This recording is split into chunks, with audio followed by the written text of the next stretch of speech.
KD news के इस bulletin में आप सभी का स्वागत वंदन अभिनंदन। आइए नजर डालते हैं इस वक्त की बड़ी खबर पर। इस वक्त की बड़ी खबर दमोह से आ रही है।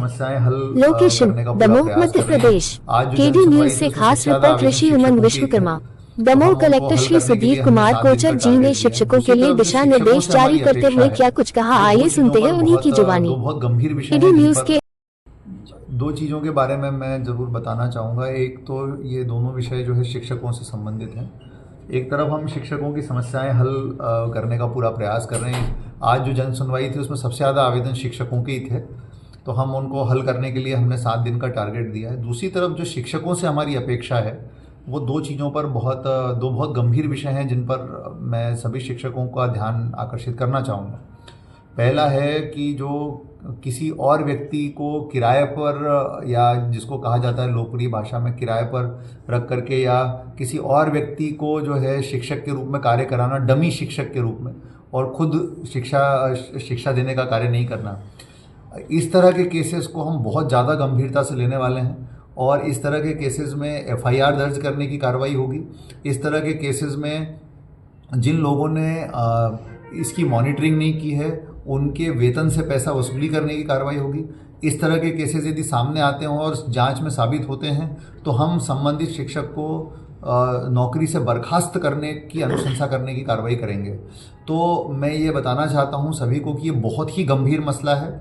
यदि कहीं से भी मेरे पास ऐसी शिकायत आई, और दमोह हेल्पलाइन को हमने इसके लिए एक्टिवेट किया हुआ है, दमोह हेल्पलाइन पर शिकायत की जा सकती है इसके बारे में कि कोई व्यक्ति किसी और डमी शिक्षक के माध्यम से शिक्षा दिलवा रहा है, तो हम बहुत कड़ी कार्रवाई करेंगे ऐसे मसलों में। तो कोई भी व्यक्ति इस तरह की हिम्मत बिल्कुल ना करे, इस तरह का काम बिल्कुल ना करे। और ये एक आपराधिक विषय भी है, ये 420 है कि हम जो है अपनी जगह किसी और को भेज रहे हैं, और ये शासकीय धन का गबन भी है कि हमारे को सैलरी मान लो 50,000 रुपये मिलती है, हम दूसरे व्यक्ति को 10,000 रुपये दे रहे हैं और उससे पढ़ाई करवा रहे हैं। तो इसका मतलब ये है कि हमने सरकार जो हमको वेतन दे रही है उसके बराबर हम काम बिल्कुल नहीं कर रहे।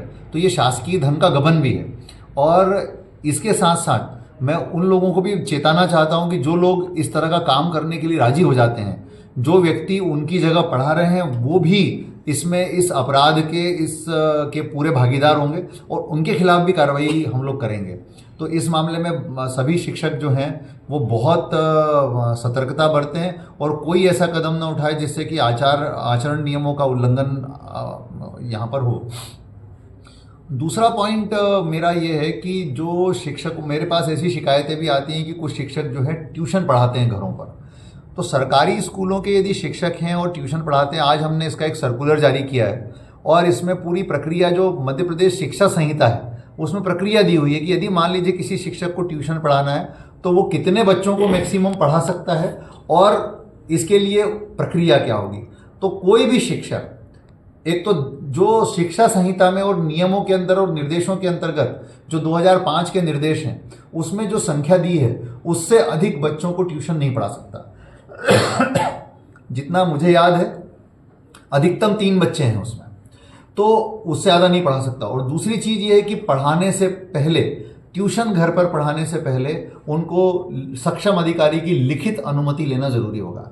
तो यदि कोई भी शिक्षक, सरकारी स्कूल में पढ़ाने वाले व्यक्ति, यदि बिना लिखित अनुमति के, और जो संख्या उस लिखित अनुमति में दी है उससे अधिक, यदि कोई भी ट्यूशन पढ़ाता पाया जाएगा तो उनके खिलाफ भी बहुत कड़ी कार्रवाई हम लोग करने वाले हैं। तो इसीलिए ऐसे सभी शिक्षक ध्यान देंगे, विशेष रूप से जो अपने घरों से कोचिंग क्लास चला रहे हैं, सरकारी शिक्षक जो कि घरों से ट्यूशन चला रहे हैं, यदि उनको ऐसी कार्रवाई करनी है तो शिक्षा संहिता और 2005 के निर्देशों के अंतर्गत वो सक्षम प्राधिकारी से पहले लिखित अनुमति प्राप्त करें।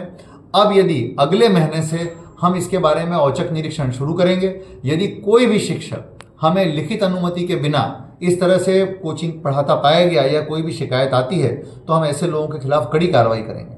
और इसके लिए भी हमने दमोह हेल्पलाइन का नंबर खोल दिया है। मैं रिक्वेस्ट करूंगा जनता से कि यदि ऐसा कोई केस आपको मिलता है 1 दिसंबर या उसके बाद से, तो हमको दमोह हेल्पलाइन पर बताएं। दोनों तरह की चीज़ों में, यदि मान लीजिए कोई डमी शिक्षक पढ़ा रहा है, किराए का शिक्षक, किराए से लेकर के शिक्षक पढ़ाया जा रहा है बच्चों को, या फिर कोई शिक्षक लगातार गायब है स्कूल से, या फिर जो है कोई सरकारी शिक्षक जो है ट्यूशन पढ़ा रहा है बच्चों को बिना अनुमति के, तो ऐसी चीज़ों को आप दमोह हेल्पलाइन के माध्यम से बताएं।